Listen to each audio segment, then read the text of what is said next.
Bonjour, je suis Alain Maison, gérant du cabinet IT Didi. Ici, je vous ai invité pour vous parler de mon produit Electio qui gère les scrutins électoraux.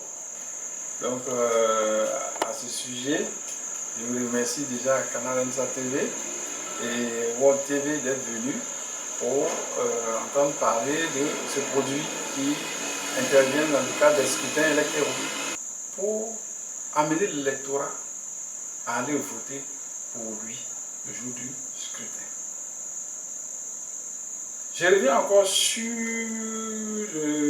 ce que la dernière fois, ma proposition au niveau de la Côte d'Ivoire, bien sûr, pour l'équipe, ou bien le dispositif pour le scrutin, ou bien l'organe électoral.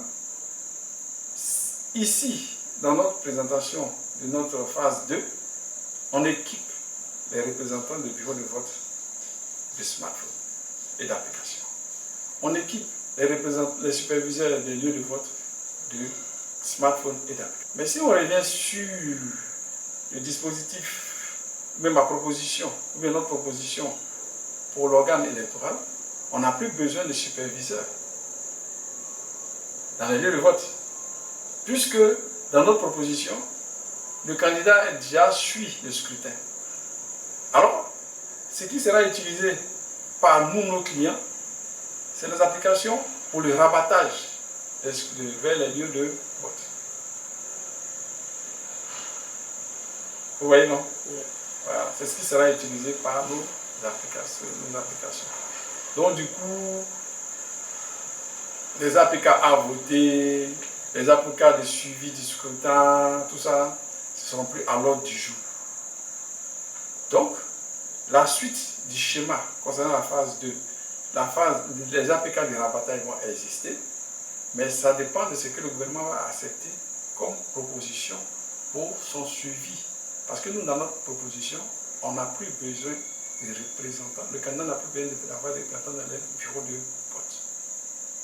Donc, s'il n'a pas besoin d'avoir des représentants, pourquoi est-ce qu'il est donné alors? Donc, s'il n'y a pas de représentants dans les bureaux de vote, pourquoi créer une application pour les représentants des bureaux de vote que nous appelons généralement à voter, des applications pour le suivi du scrutin, jusqu'à transmettre des résultats pour pouvoir sécuriser le scrutin avec les PV.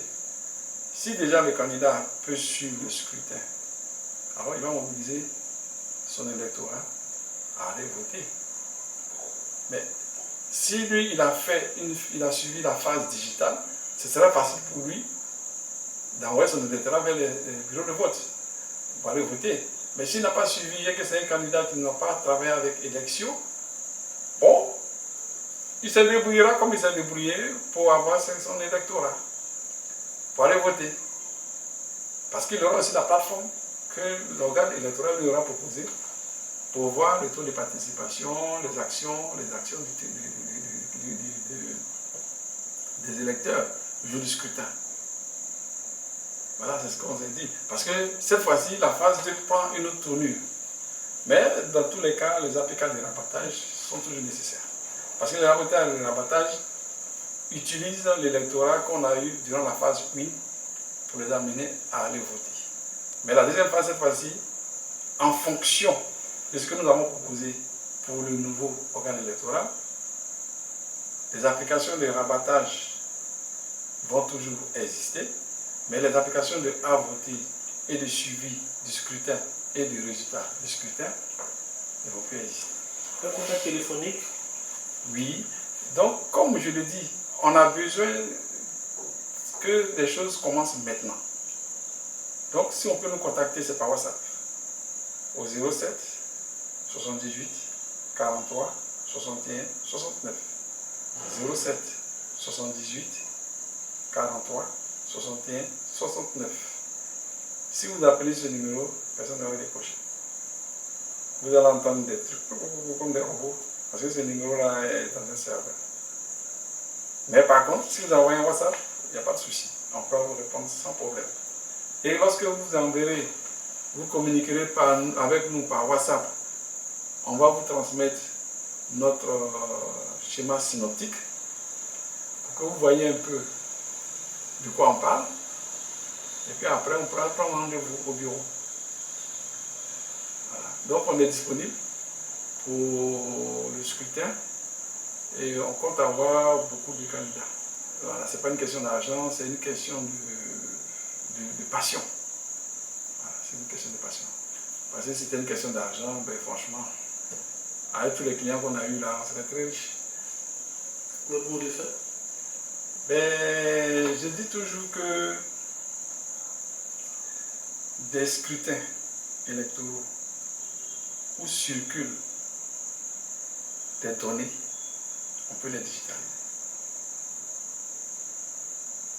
Un client, c'est-à-dire un candidat, un futur candidat aux élections qui va campagne, doit pouvoir quantifier son électorat